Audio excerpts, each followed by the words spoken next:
Hi everybody, I'm Dr. John Douillard and welcome to the LifeSpa podcast where we prove the ancient medical wisdom of Ayurveda with modern science. And today we have a really special topic to discuss and it's called the Ayurvedic alternatives to Ozempic. Obviously Ozempic is just taking the whole country by storm. Everybody wants to lose those unwanted pounds.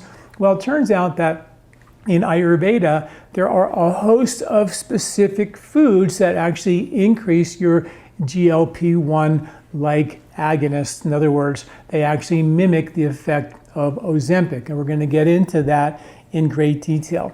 We're going to talk about the modern science and the risk and the issues of Ozempic. Then I'm going to go into every possible way Ayurveda suggests you can find that ideal weight by bringing your body into ideal balance, as opposed to just focusing only on the weight. Ayurveda doesn't do that. It wants to treat the function underlying the issues that you might have, and whether it be weight or high cholesterol or high blood pressure or high blood sugar, it all boils down to some underlying fundamental imbalances. That's what we're going to talk about today. We're going to dive in deep. It's going to be a little bit of a lengthy discussion, so hang in there with me. We've got a lot of science to review and a lot of techniques that I'm going to give you that you can start practicing at home. All right, so if you're obviously watching this on YouTube, please subscribe to our channel or any platform. If you're watching us at lifespa.com, which is our website, please subscribe to our newsletter. Get this information on a regular basis so you don't miss anything. And also, on your way out, check out our Ayurvedic store. We have all our organic herbs and skincare and books and tapes. All the knowledge is there. We have over 1,500 articles on lifespa.com, which are free.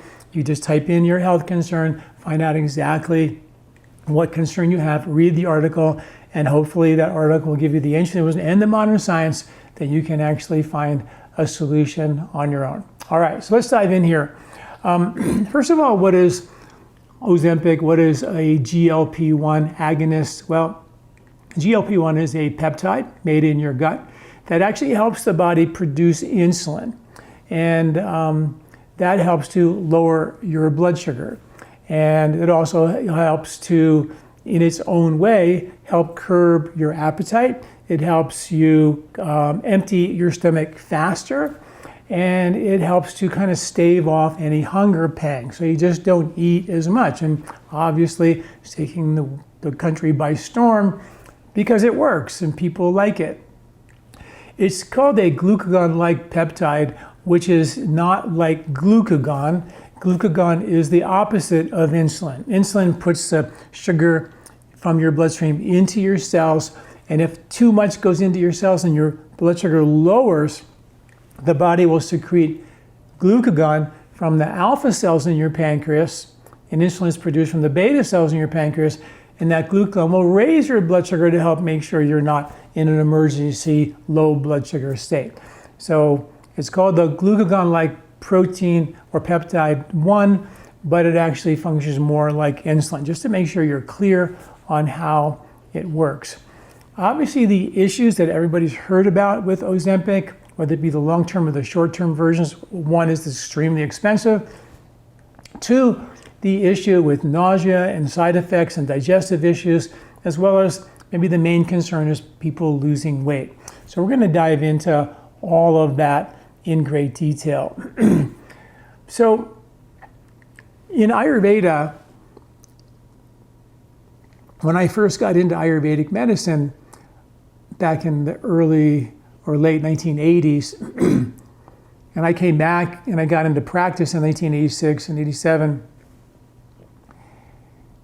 It was really interesting that the concept of weight loss was completely opposite to the concept that we have today.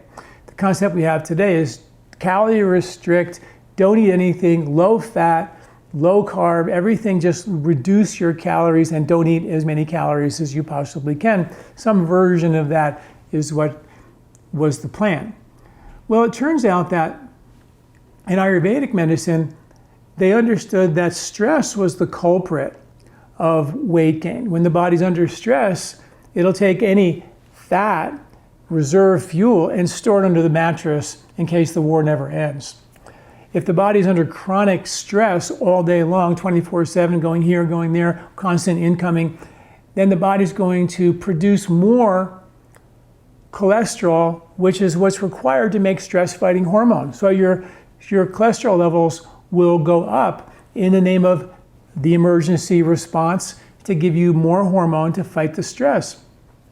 If you're under chronic stress in your life, you're going to have higher blood pressure to get you up a tree to save your life a little bit better, right? So all the kind of chronic issues we have today, like metabolic syndrome, which is high blood pressure, high blood sugar, high cholesterol levels, extra weight around your belly, all these are results from stress. And so what was interesting was Ayurveda said, well, let's treat the stress, which Ayurveda called vata. Vata means air. Air moves really fast. And the nervous system also moves really fast. And so when you have a lot of incoming sensory stimulation, your vata, which is moving fast, on top of a lifestyle which is moving fast, starts, and then if you're eating a lot of, cold, dry foods really fast, like fast food with ice and your milkshake and all of that, you're a cold and dry body type. Think of vata like winter, and the qualities of vata, people who have a vata constitution, they have more like winter qualities inside of them. So they're always cold and they're always dry. They're always putting on a cover, putting on a sweater, putting on a hat, right? You know people like that. And there's other body types that are thrown off the covers, never want to wear a sweater or a hat. So we all are different aspects of nature. So some body types are more winter-like, cold and dry all the time. Some are summer-like, which is called pitta, and they never wear a hat, don't ever need to put the covers on, they're always throwing the covers off, and they're fiery and competitive, and that's fire, and they're driven and competitive. And then there's body types called kapha, which are more like spring. And spring is earthy and watery. It's like the rains come in the spring.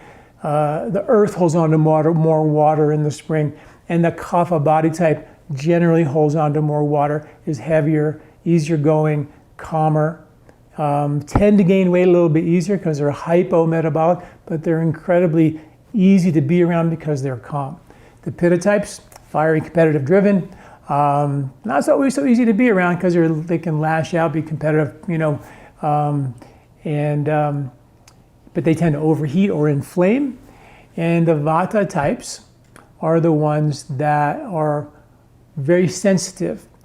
And if you have a lot of vata, a lot of stress, and you are a vata body type, and you're eating winter aggravating foods like cold foods and icy things and raw foods that don't exist in the winter if you're living off the land, you stack all that winter, all that vata.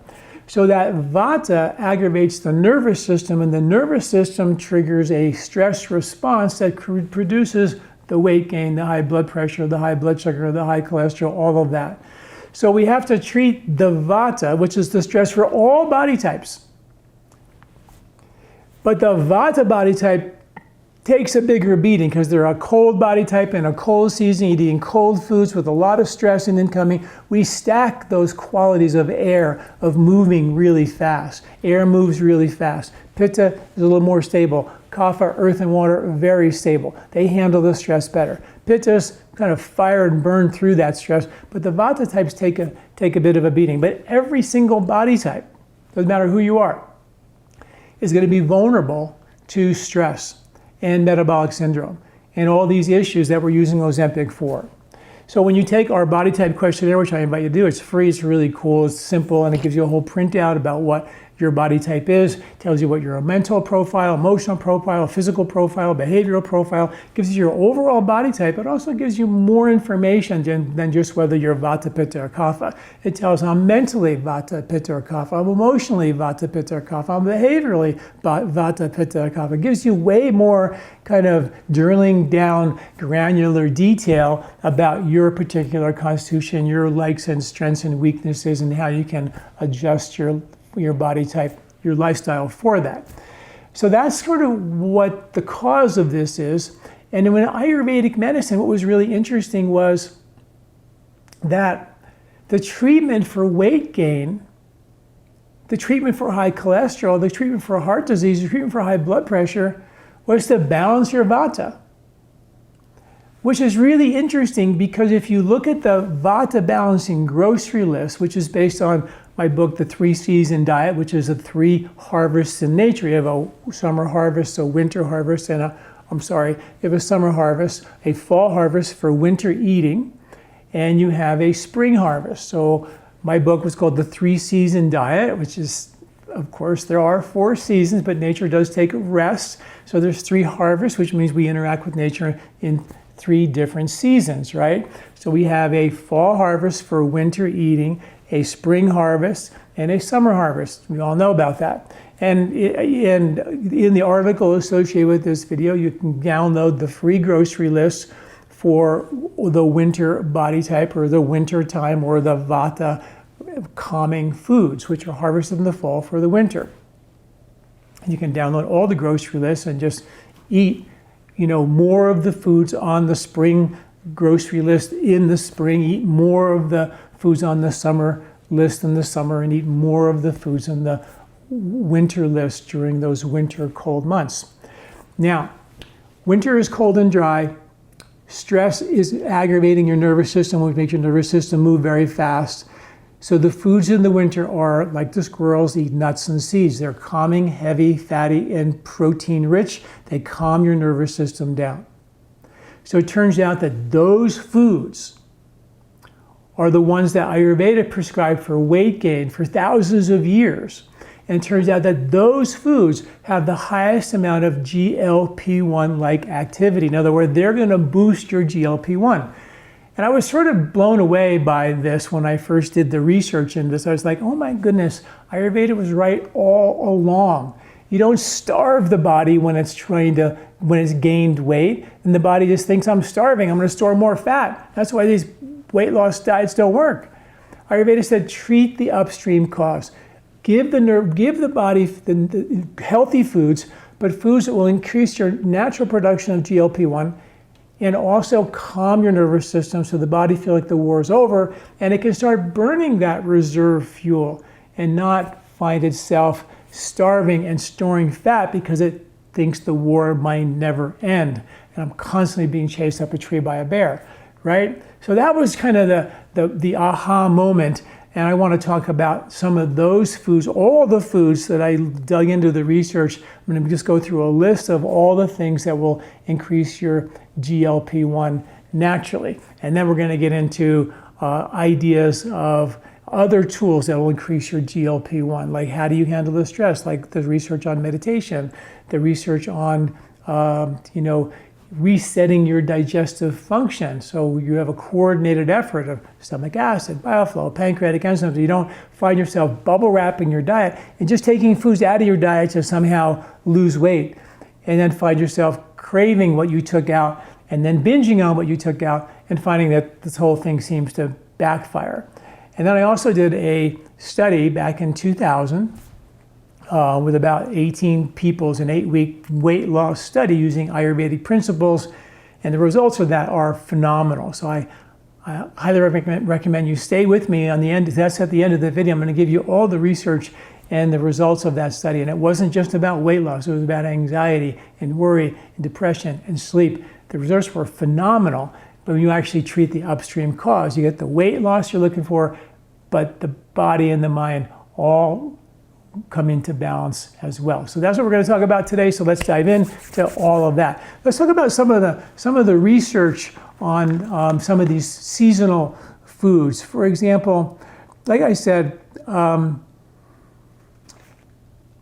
we know that winter is a cold, dry time of the year. So that's going to aggravate the nervous system. That's where stress begins. So nature provided the antidote to the tendency to get stressed out. During the season, you're most likely to get stressed out, which is the winter season, right? And you can use these foods any time of year as a medicine diet, where you would get on, fix the stress, lose the weight, and get off. So once you get healthy, then you would just download the winter grocery list, the spring grocery list, summer grocery list, circle the foods on those lists that you like, give yourself permission to eat more of those foods, and now you're eating in a seasonal way. On those grocery lists, the foods that have an asterisk on them are the superfoods for that season. So in the winter grocery list, the ones with the asterisk are the superfoods for winter. In the spring, the asterisks are the superfoods for the spring. In the summer, asterisk superfood for the summer. So really easy. Just circle the foods. Don't have to eat everything or only that diet. Just eat more of those foods. Get medicinal doses of those foods in those seasons. But if you are trying to lose weight, trying to bring your metabolic health back into balance, well, then we want to tackle the upstream cause, which is your vata. So you can employ the vata balancing grocery list, the winter grocery list, the GLP-1 boosting grocery list during the winter months or whenever that you need to bring your body back into balance. And after a month or 2 or 3 of doing that, you can go back to eating in a seasonal way. Does that make sense? So just because this is the winter diet, which is important, it doesn't mean you have to wait until next winter to balance your GLP-1. You can do that right now, even in the springtime, and then go from there. All right, so let's look at some of the studies that were done. A study in 2016 did a review of all the studies, and they found that the GLP-1 boosters were increasing the amount of grains you eat, nuts you eat, avocados you eat, and eggs that you eat. And they saw a significant improvement in diabetes and metabolic syndrome. So here are the things that we say, don't eat if you want to lose weight. Don't eat nuts, don't eat grains, don't eat avocados, don't eat eggs. These are all high protein, high fat foods, and they're going to help you get. Now, obviously, the ketogenic diet, they were like, oh, maybe you have an issue, maybe there are issues with all this grain and processed carbohydrate. But even in this study, the grains are also part of that. But in America, we don't eat the grains that come out of the ground. We bake them, we put chemicals in them, we put glyphosate in them, we do all these things to the grains to make them super highly processed, and we take out many of the nutrients in those grains. So I'm talking about taking the actual whole grain, putting it in a pot and cooking it with water and making steaming or cooking the grain so into a gruel where you can look at that and go, oh, this is definitely millet, or this is definitely amaranth, or this is definitely wheat or buckwheat or whatever it might be. Another study, when we look at some of the, in that same 2016 review, they found that olive oil and omega-3 fatty acids also increased GLP-1. Well, olive oil is when harvested in the fall for winter eating. That oil is an antidote to the coldness and dryness of winter. Remember, nature always provides the antidote to the extreme of each season. So in the winter, that fall harvest is going to be for winter eating. Some of that fall harvest includes fruits and things that aren't going to last through the winter, and they're going to give you a ton of sugar, which means that a lot of that excess fuel is going to be stored as fat, as reserve fuel and insulation for the winter months. There was a pigging out, gorging time of the year at the end of the summer to get that extra insulation that was needed for winter. Pretty much in all mammals would do some version of that. And we can do some version of that. In fact, to deal with all that extra sugar, the body produces more amylase, which is the enzyme to break up and deliver that sugar better than it would any other time of the year. So in other words, you have more amylase in your body at the end of the summer and the fall when all those sugars are being harvested than you do in the winter and in the spring, which is kind of cool. We are circadian beings. We still, after millions of years, are still producing a circadian rhythm with regard to how we handle sugar.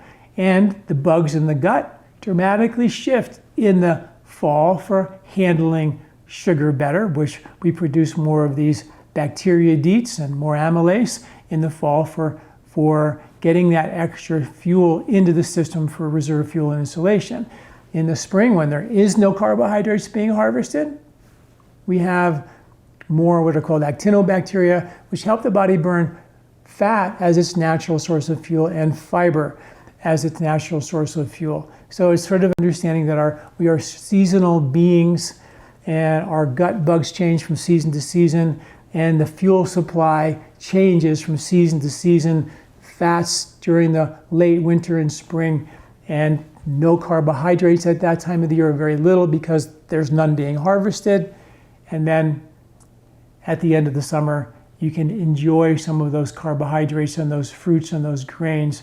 And then the ones that'll last will carry you into the winter until the grains are gone and the root vegetables are gone. And then you look at spring, which is a extremely austere harvest. It's a calorie restricted, no carbohydrate, probably have to hunt, get more fat and protein to survive during those late winter, early spring months until the harvest begins to come out of the ground. And even that early spring harvest is extremely austere. Once again, no carbohydrates. So you're in a no carb time. The body's forced to burn any extra fuel, any fat, and that will detoxify you, which is why in our videos do your detoxes in the spring and in the fall, because those are the transitional seasons. Anyway, there you have it. So olive oil is another GLP-1 activator. You know, I did a podcast with Mary Flynn from Brown University. You can watch that interview. And she did specializes in research on olive oil, and she found olive oil 1 to 3 tablespoons per day can lower your metabolic syndrome risk. And part of the benefits of that is not just the monounsaturated fats and other things in the polyphenols, but also the activation of GLP-1 in a natural way. Omega-3 fatty acids and fish oils are on that list of GLP-1 activators as well. So if you're looking for, if you're looking to take fish oils, then you can do that either with, really quality salmon, 2 or 3 times a week, and make sure it's not farm-fed, but farm-raised, but it's actually natural, Atlantic, wild-caught is what you want to be looking at 2 to 3 times a week. If you feel uncomfortable with that, the fish oil that we use, a lot of people have issues with fat. We use something called mini omega, which is taking the triglyceride form of the fish oil, the omega-3 fatty acid, breaking it down to the monoglyceride form. So it goes right into your blood according to the patented research, 3 times as fast and stays in your blood 3 times as long, and the pill is super tiny.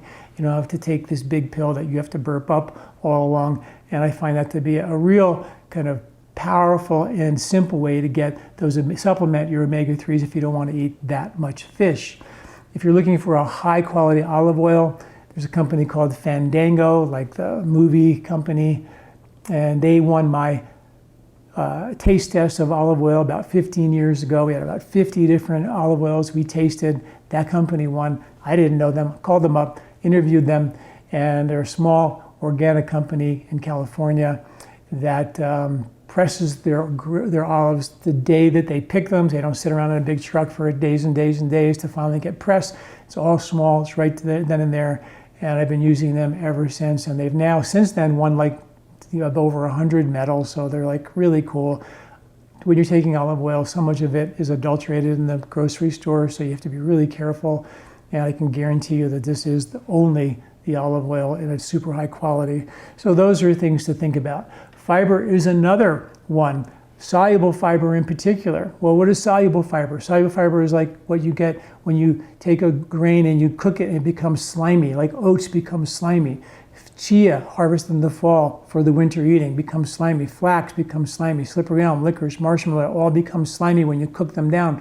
That slimy soluble fiber, because it's soluble, it mixes with the water. When you ingest that, that's been shown to increase your GLP-1. Well, when are all those soluble fibers harvested? In the fall for winter eating. Remember, vata, which is air, predominates in the winter. And when you're stressed out, the air moves really fast, stresses you out. The mind gets stressed, the gut-brain connection gets stressed, and you have aggravation of your nervous system. The body responds to that stress by increasing blood pressure, blood sugar, high cholesterol for the stress hormones, and to store reserve fuel under the mattress, around your belly, or wherever. So that's what we're trying to deal with now, is that upstream cause. And that's exactly what soluble fiber provides. It provides a lubricating, calming, heavy, slimy antidote to dryness, to stress. When you get stressed out, your skin gets dry. You put oil on it, it calms your nervous system down. When you put soluble fiber in your gut, the dryness, the constipation that you get in the winter, generally speaking, and more prone to that that is going to be mitigated by soluble fiber, nuts and seeds and grains that are going to give you lubrication and soluble fiber to put a big Band-Aid, a soothing Band-Aid on that intestinal lining to allow it to not be dried out, aggravated, and irritated, and that produces an inefficient digestive assimilation and detox pathway, but also calms your nervous system via the bugs that are produced because of that soluble fiber and the brain-gut connection that is actually delivered by the kind of microbes that are produced when you eat the seasonal food at the right time. You get the right environment for the right bugs in the gut that calm your nervous system down. And that is crazy logical, but it's now hard science. It's just really quite beautiful. The last piece of this puzzle is protein. Protein is again, fall harvested, winter eating. If you were living off the land, you would realize that during the late winter, early spring, if you didn't hunt, you didn't survive. Sadly, there were no vegetarian hunter-gatherers. Everybody, all of our ancestors ate meat. Now, you don't have to eat meat anymore because we can supplement around that, but it is a piece of the puzzle. Every culture that survived understood that there were periods of feast and periods of scarcity. And even in Tahiti, in the islands, the king actually mandated not eating certain foods at certain times of the year. There was restriction. Otherwise, they would overhunt, overfish, overeat. And during the periods of scarcity, they would starve to death, like what happened on Easter Island. So they knew that if they hunted all summer long, when they couldn't eat the food out of their garden fast enough, right? Then when winter would come, when they needed to hunt, they had overhunted during the summer months, and now there's nothing for them to eat. They've overhunted, and now they starve to death, right? So that was the understanding of living in harmony with nature. When nature is providing food coming out of your garden or out of nature faster than you can eat those foods. And then in the winter when you have to hunt, you can hunt and you can stay. So that hunting would be a higher protein, higher fat diet, which is what the squirrels eat, nuts, which are higher protein, higher fat, to calm that nervous system down. So proteins again become a GLP-1 activator, again to calm the nervous system down and de-stress. Studies have shown that higher protein diets increase GLP-1 better than even a high fat or a high carb diet. So they studied, this one study was till 2019, the citation is in the article, and they measured people on a high protein diet, a high fat diet, high carb, and the one that won the war in terms of more GLP-1 was the higher protein diet. And that's really important because one of the issues with Ozempic is that we end up losing muscle mass. And the research is so conclusive that as we age, we tend to lose more muscle mass. As we age, we need more protein in our diet to mitigate that tendency to lose more muscle mass. And if we do lose muscle mass, we become frail, we become at more risk of broken bones. And study after study after study shows the more muscle you can carry into your older age, the longer you can live. The stronger your legs, the longer you live. The muscles are sequestering sites for blood sugar. So they're gonna store your blood sugar. So if you were an athlete, like I was an Ironman triathlete, right? So I had big legs and I was a college tennis player and a ski racer. So I had big legs because of all that. And then as I got older, we had 6 kids, I didn't work out as much and my legs started shrinking, right?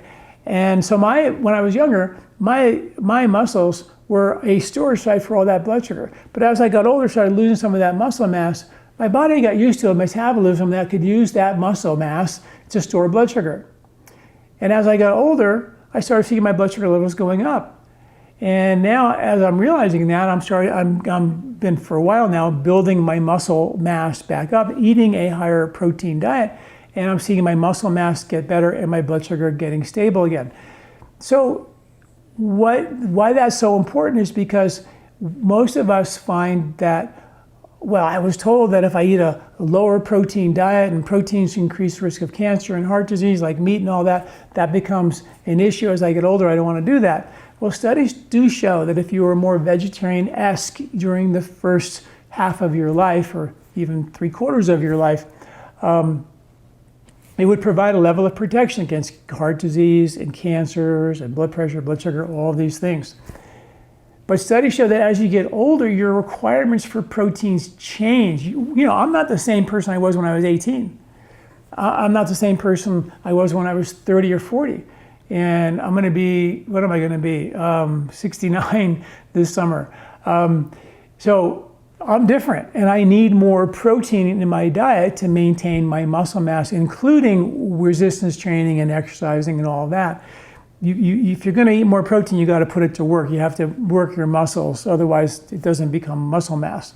So that's really important. So the point of that is that really more vegetarian diet that a lot of us ate, in the first half of our life, provided levels of protection. But eating more protein, you don't lose that protection, is what I'm trying to say according to the study. So you want to make sure that's happening. And it turns out that those higher protein diets are the GLP-1 activators, which are really kind of cool, which is really, I think, really interesting as well. I linked an article about how you can, the proteins like whey protein is the #1 protein to protect your body from age-related muscle mass decline. And there's study after study after study that whey protein is the best. It's sort of mother's milk protein. Our body still knows how to do that after all these years. All right, so now I'm gonna go through the list of foods that are natural GLP-1 activators. Eggs are really good in that regard. And like I said, remember, these foods, you can take them all year round or whenever you feel like you need to be, kind of boost your GLP-1 or lose a little bit of weight. I'm going to give you a strategy that you can do for 3 to 4 weeks, and stay here to the end when I give you that whole strategy, including increasing some of these GLP-1 foods. Eggs are one of them. Eggs are higher in protein and fat. Eggs stimulate GLP-1 and reducing hunger and enhancing satiety, which means you're happier, more comfortable. You don't need to eat.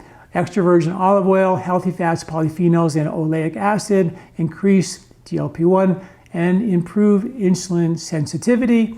Apple cider vinegar, also really cool. The acetic acid slows the stomach emptying and enhances the effects of GLP-1. So we know, I've written articles about this decades ago, where a tablespoon of apple cider vinegar before a meal can lower your blood sugar spikes. So if you're going to have like a dessert or something not great, that might not be a bad idea to have a little bit of apple cider vinegar in a big glass of water before you have that. That'll probably make you not as hungry for as much of it as well. If you're going to cheat, that would be a great way to do it. Fermented foods, probiotics, and short-chain fatty acids from fermented foods also stimulate GLP-1. When do you actually eat fermented foods normally, historically, in nature? They were to preserve your vegetables. Would you need to preserve your vegetables in the summertime when the stuff's right there in your garden, cooked on the vine, you can pick it and eat it? Or during the winter, during the periods of scarcity, you'd ferment your vegetables so they would be preserved in a natural way, give you more probiotics, more rejuvenation, more GLP-1, and that actually supports a healthy regulation of your body mass, your fat metabolism during those winter months. So again, constantly in Ayurveda looking at how we can connect back to nature. The whey protein, we have something in our store called LifeSpa's Whey Pure, which is a undenatured, unheated protein powder from New Zealand. It's really cool. And that stimulates GLP-1, just like we talked about, reduces appetite, improves postprandial glucose spikes, so it keeps your blood sugar stable and the GLP-1. Oats are also soluble, like another soluble fiber that actually slows the digestive process of the sugars and also increases GLP-1.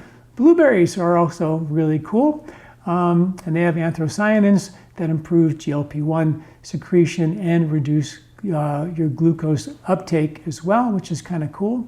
You've all heard of resveratrol, the red wine active ingredient, and they found that administration of resveratrol for 5 weeks reduced the development of glucose intolerance, increased portal vein concentrations of both GLP-1 and a active form of GLP-1. So Rerafil is actually something that you can take as a pill. We have a powder or a pill or a capsule, and we have a version of that at LifeSpa.com as well. Studies show that ginger tea can increase your GLP-1. After 4 weeks of ginger, GLP-1 dramatically increased, as did the glucose-stimulated insulin secretion, and improved your glucose tolerance, your ability to handle the glucose. Now in Ayurveda, there's an herb called warm digest that we have at LifeSpa.com, and that's ginger, black pepper, and long pepper. And all three of those together are ones that activate the stimulation of your digestive fire, your agni, your stomach acid. And that is your first protective barrier. If you don't have good stomach acid, which a lot of folks don't, because stress will decrease your stomach acid, your stomach, which is your protective acid barrier, so no bad stuff gets through and no good stuff gets through without being properly broken down. That means that you have an open door, and anybody and everybody can go right in through pathogens, viruses, bacteria, fungi, candida, you name it. They can get into your gut and re-irritate the gut lining and cause inflammation in your gut. And what's interesting is that your gut, according to Ayurveda, is the seat of your nervous system, the seat of Vata. So they understood thousands of years ago that the health of your intestinal lining was the source of the stability of your nervous system, your mood, your energy, your vitality, your clarity.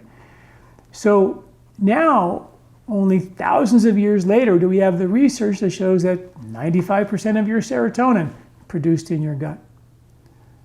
Other neurotransmitters produced in your gut.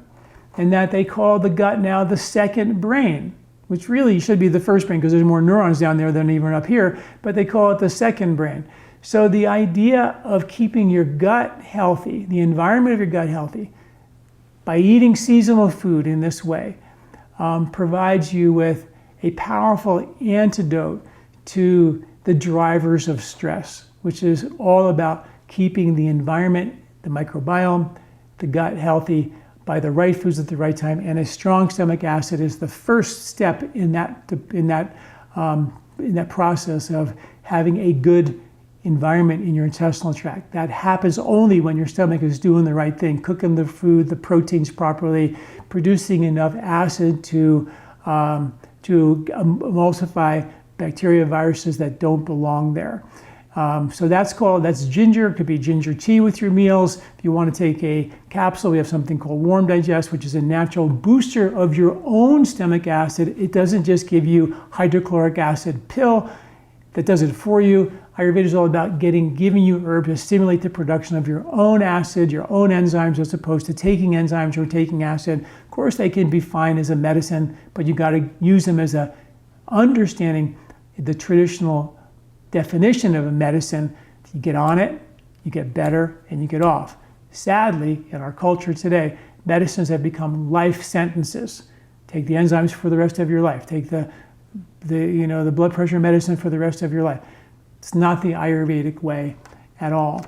Another GLP-1 activator is an Ayurvedic herb that's used for blood sugar stability called Gymnema sylvestre, also called the Gurmar, which translates as the sugar destroyer. It's a really cool herb. If you take it, put it on your tongue, eat a Snickers bar, you can't taste a Snickers bar. It's just so fun. I used to do this when I would teach herbal medicine.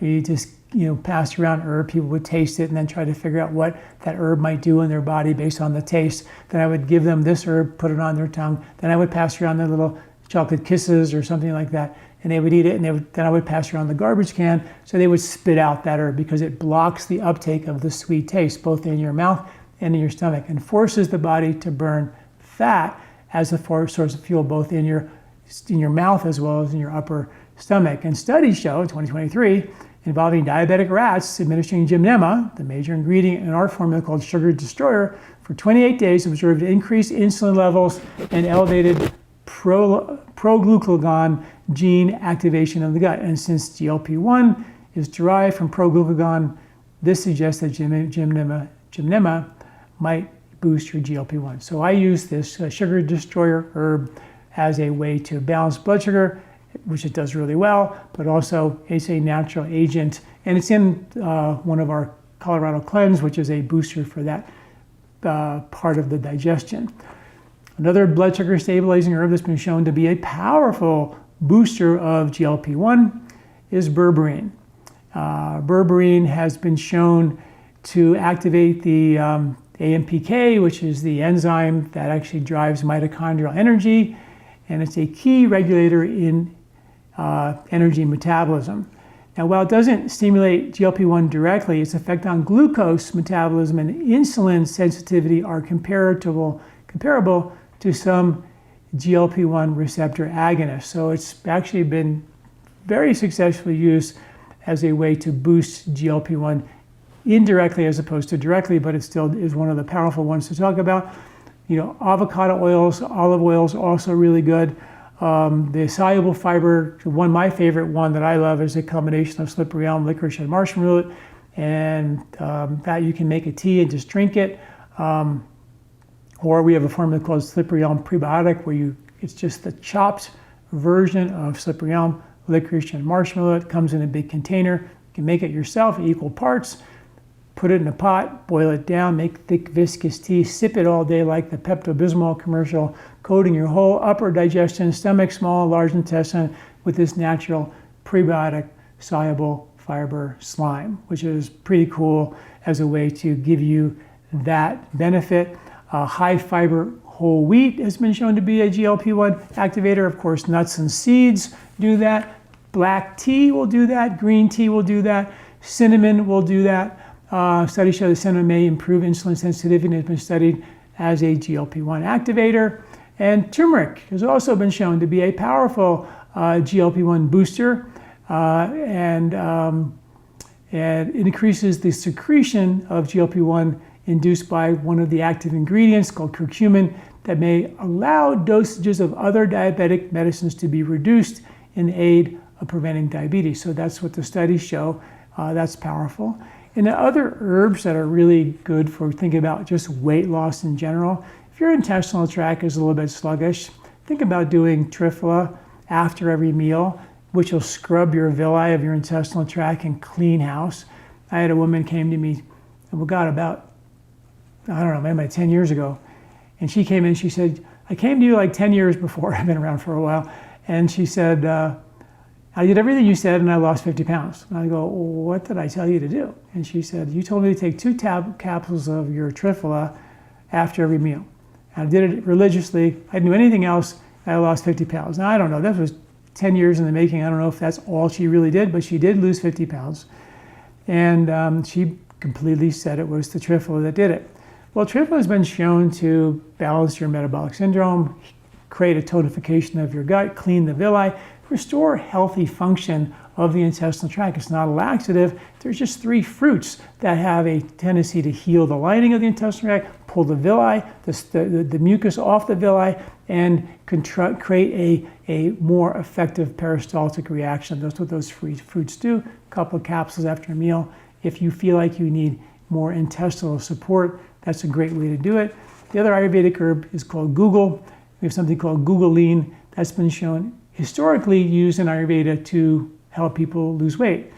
But what it does, and the mechanisms for that, is that it actually increases thyroid function. It detoxifies your thyroid gland. As we get older, our thyroid function and metabolic function does dial down. So actually keeping that thyroid detoxified to stimulating the thyroid can be a smart way to go preventatively, because your thyroid gland, according to many, many studies, is the most vulnerable organ to environmental pollutants and toxins, heavy metals. 70 million tons of toxic chemicals into our atmosphere every year, according to the EPA, and your thyroid takes the brunt of that. So your thyroid is the very delicate organ to environmental pollutants. So that's why you kind of want to eat pure, have clean air in your home, and not smoke anything, because that's just more toxins into your system. And doing things that help your thyroid function as you get older is not a bad idea. All right, so that's that. You guys are probably getting tired, but there's more to this, and I want to talk a little bit about the benefits of meditation. Meditation has been shown to be a GLP-1 activator. If you can de-stress, your GLP-1 can be increased. So there's a article that I'm linking to this, or a video that I'm linking to this article on the 1-minute meditation, which is just 30 Bhastrika breaths, followed by 30 seconds of being still. It takes 1 minute. The research shows that it'll actually activate about 15 minutes of parasympathetic rest and rejuvenative dominance, and therefore tell your body the war's over, and that gives you that calm effect that triggers the GLP-1. Remember, you calm the nervous system down with foods, doing a daily oil massage on your body with Ayurvedic oils. We have lymphatic oils that you can put in the shower. Just put a little bit on your hand after you clean yourself and rub it all over your body. That oil has a dampening effect on your sensory nervous system, on your skin. That calming of that sensory stimulation tells the body the war's over, and therefore I can relax and trigger my natural production of, hey, the war's over, I can now burn the fat. And the mechanisms of that, one of the mechanisms is increased GLP-1. Meditation, similarly, you sit down, meditate, be still. You can also activate your GLP-1 according to the science, and that's written up here in this article here. And I also, so you watch that video on the 1-minute meditation. Also, we have a 6-week meditation course called the Transformational Awareness Meditation course, where you learn how to meditate in a 6 weeks process. So that's something, if you want to learn, get a deeper dive into meditation, that's also available for you as well. And then the other piece of the puzzle is detoxification. And in Ayurveda, detoxification was not about just detox. It asked the question, why did you get toxic in the first place? Your digestive system is a detoxification system. And if you don't digest well, you don't detox well. So if you can troubleshoot your digestion and go, hey, you know what? I don't eat this, I don't eat that. I bubble wrap my diet. I take foods out of my diet because if I eat them, I feel bad. Well, you haven't fixed anything. So when you hear people on the website say, well, I don't eat this and I don't eat that. I don't eat broccoli. I don't eat these tomatoes. I don't eat zucchini. I don't eat nuts. I don't eat grains. I don't eat nightshades. I don't eat goitrogen. I don't eat wheat, dairy, nuts, seeds, grains. All these foods. Think twice. That means that they don't have strong digestion, which means they don't have strong detoxification. So they're taking charcoal to do the detoxify them. That's not how our body was designed. It was designed to function in a way that you digest well because you detoxify well, the same pathways. So be careful when people start telling you to stop eating X, Y, Z. Of course, if you feel bad eating a food, don't eat it. But that's a canary in the coal mine. Tell your body, hey, you know what? I gotta go figure out what part of my digestion is broken and fix it. And I have a free on my website. It's called the Digestive Health Quiz. You take it, it asks questions about your stomach, your liver, your gallbladder, pancreas, duodenum, small intestine, large intestine, lymphatic system, and you can feel which part of your system is broken and then fix it. And my book, Eat Wheat, was all about that in a more expanded way, a troubleshooting guide for fixing your digestion, as opposed to blaming it all on the wheat, which we've done.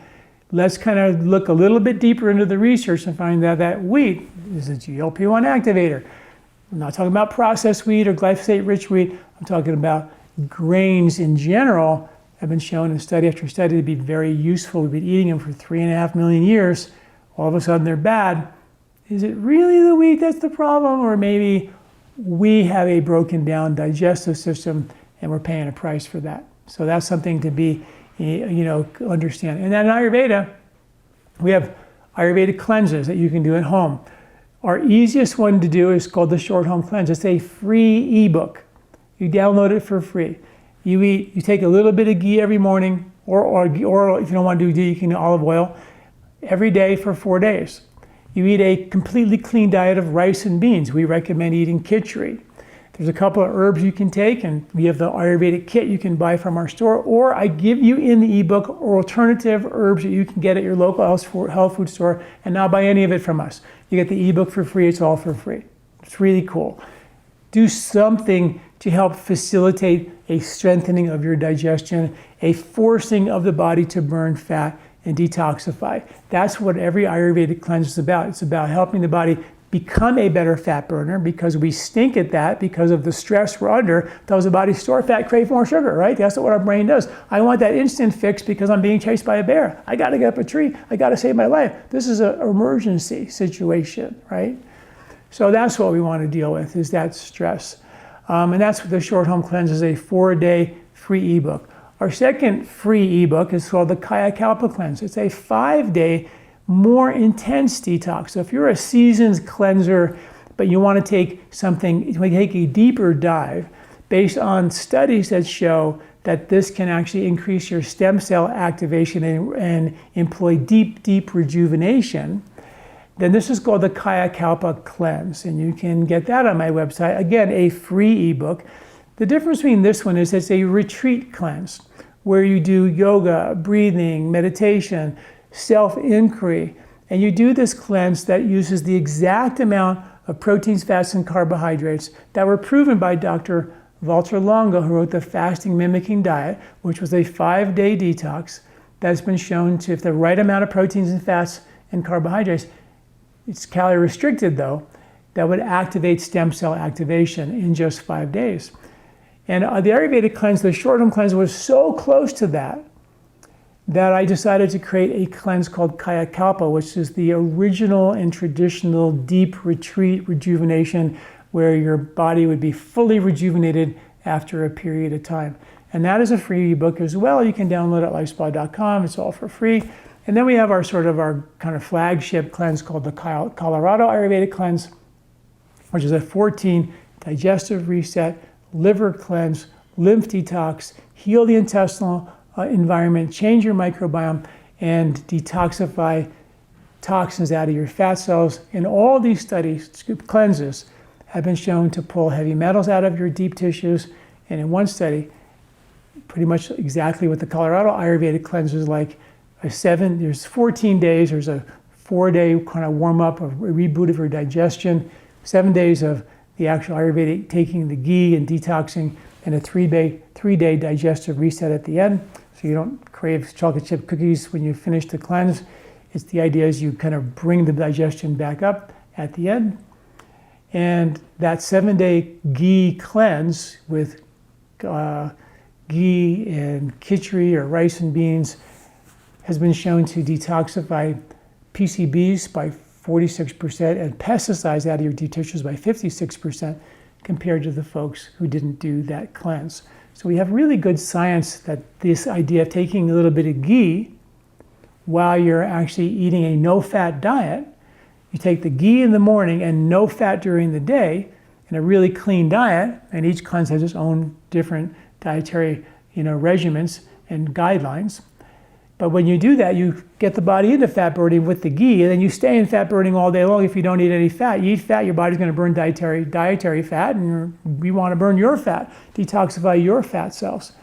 And that's called lipophilic mediated detox. It's a Western understanding of how to force the body to pull heavy metals out of your deep tissues by giving you a trigger for fat metabolism, and the ghee being sort of a chelator to go into your tissues and attach to those fats and pull them out of your deep tissues.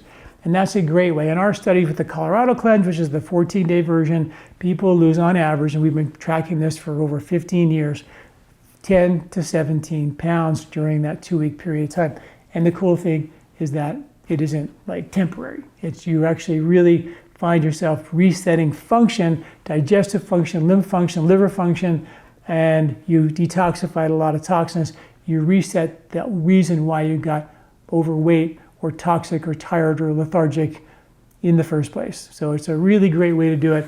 And there's tons of information on my website about that, links to doing that as well. Okay, so I'm going to wrap up. I'm going to give you talk about the study that I did back in 2000. And we had about, I think it was 13 women, 5 men, 18 people finished the cleanse. It was an 8-week cleanse detox study where they would do something very simple. They would just change really when they ate their food. Now in Ayurveda, eating always had to do with 3 things: how, when, and what. What? Seasonal eating, we talked about that to a certain extent. How, always in a relaxed way, is ideal. Even where has been shown to increase your ability to digest and assimilate your food. If you eat in a cold cafeteria compared to a really nice, warm, cozy environment, same food, studies show. This is an elderly folks who were trying to put muscle mass on. The ones that ate in a comfy environment, same exact food, boosted their muscular strength, their weight gain, and their strength and stamina compared to the folks who ate the same exact food, but in the kind of cold, metal, cold cafeteria. So where the environment makes a difference as well. But in this study, I focused on when to eat. Pretty simple, just did that. And so we asked them to eat a breakfast big enough to get them to lunch, the biggest meal of the day and big enough to get them to supper, and supper a smaller meal, earlier meal before 6 o'clock with no snacks. And that was what we had them do. And every week we met and we gave them a questionnaire every week to see how they were doing. And they freaked out because they were wanting their snacks. They couldn't just have a breakfast and a lunch and a supper with no snacks. But after the second week, they started stabilizing their blood sugar. They were off the roller coaster ride of the sugar going up and down, up and down. They now were burning fat in between the meals. Fat's your calm fuel, your stable fuel, your GLP-1 fuel. And they started facilitating a calm and therefore not the emergency store fat, crave sugar response. And they started losing weight. And I'll dive into how they did that in more detail in just a second, but let me just read to you some of the results. It was way beyond weight loss. The average person in the study wanted to lose about 10 to 30 pounds. On average, they lost 1.1 pound per week. Now, that doesn't seem like a lot, but this extrapolated to 57.2 pounds per year. Now, here was the magical part. It wasn't just weight loss that they felt better doing this. 11 out of the 12 subjects with anxiety noticed significant decrease in just 19 days. 16 out of the 17 subjects with cravings noticed a significant decrease in cravings in just 15 days. 16 out of the 17 subjects with fatigue noticed significant decrease in fatigue in 14 days. 12 out of the 13 subjects with insomnia noticed significant decrease in insomnia in 15 days. 9 out of 10 with depression saw a significant decrease in depression in 16 days. 11 out of 14 subjects were overweight noticed significant weight loss in 15 days. 7 out of the 18 subjects who felt generally healthy felt healthier in 15 days, and 13 out of the 14 subjects who came home from work tired and exhausted came home less tired and exhausted in just 12 days. So it usually took about 2 weeks for all these benefits to kick in, depending on each person's questionnaire and when they did the questionnaire. So here's what I had them do. Basically, phase 1, and you can all do this, and start eating. You can download that winter grocery list. I gave you a list in this article of all the GLP-1 foods, and you can add some of the herbs to that if you like as well. Circle the foods on that winter grocery list, and definitely the ones that are more tied to these GLP-1 activators. Eat those foods. And the first phase of this study was eat a breakfast big enough to get you to lunch, have a nice bigger lunch, and have a soup or a salad for supper. So make sure that your supper is light, okay?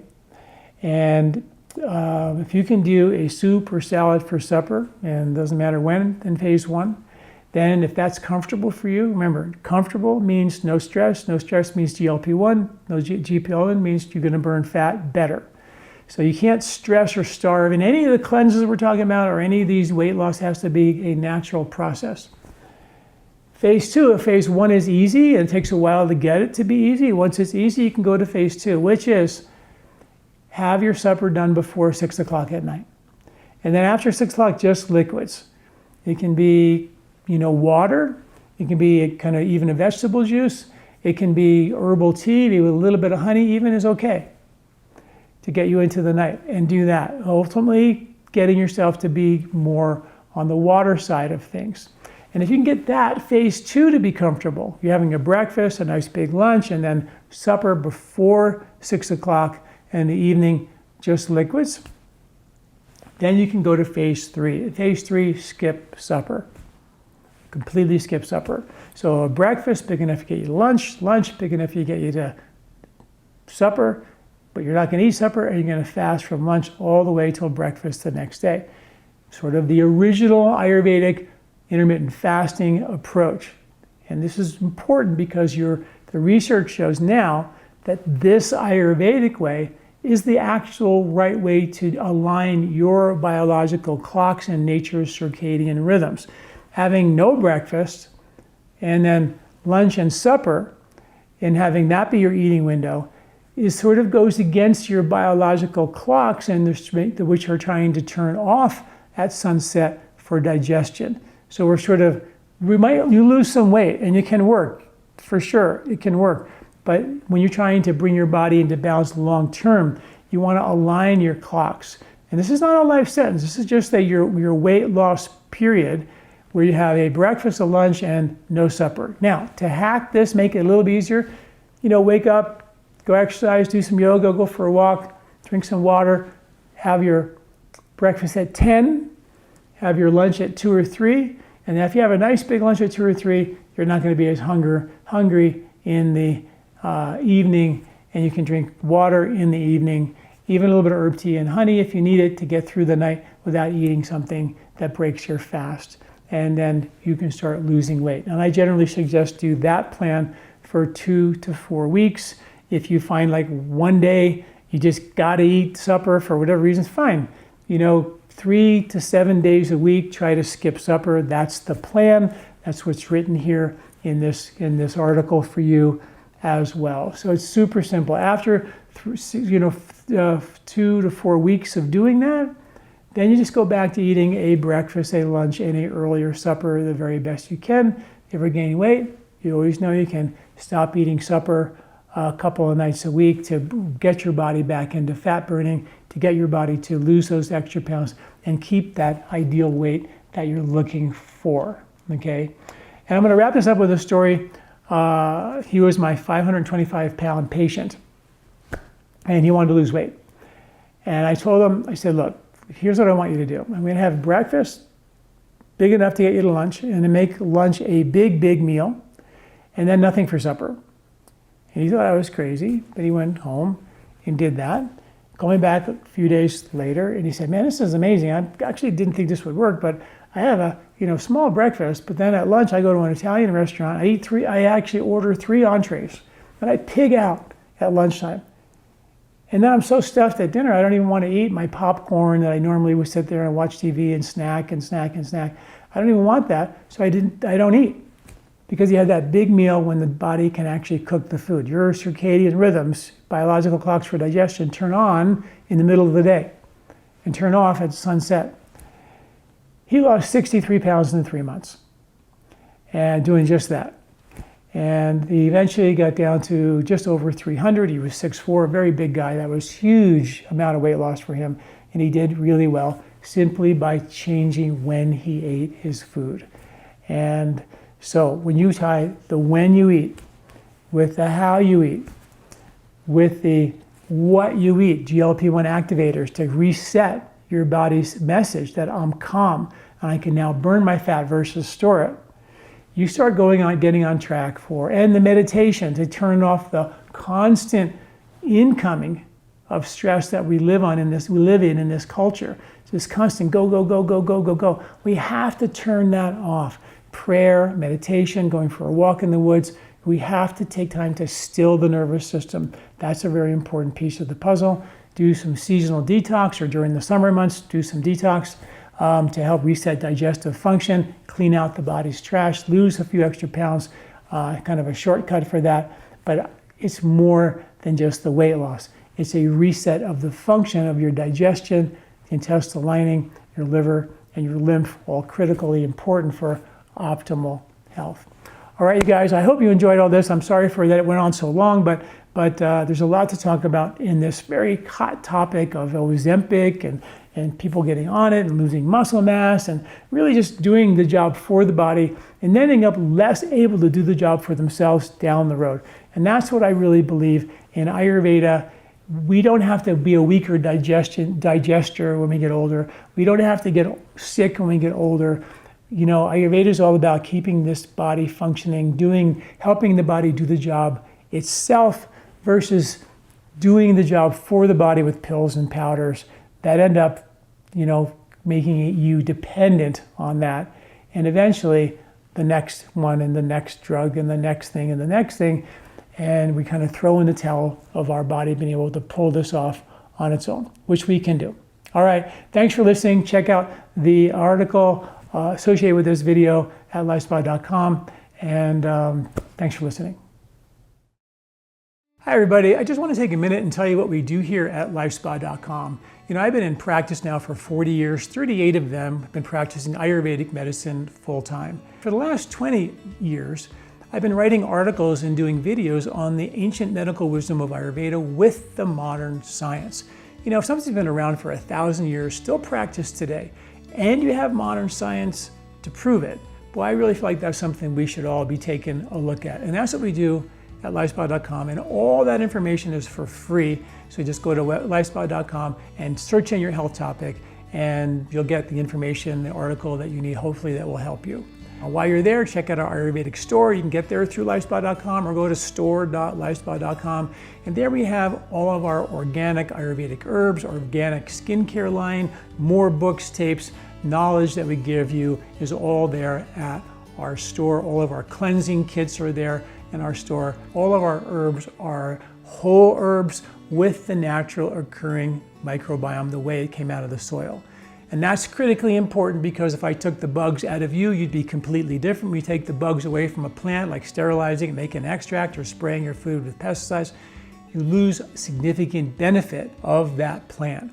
And that's why we use the whole plant with the natural occurring microbiome. So check us out, learn more about what we're doing here at LifeSpa.com, and we'll see you again. This recording is brought to you by LifeSpa, where ancient Ayurvedic wisdom meets modern science. Get access to free health video newsletters by Dr. John at LifeSpa.com. These statements have not been evaluated by the FDA. These products are not intended to diagnose, treat, cure, or prevent any disease.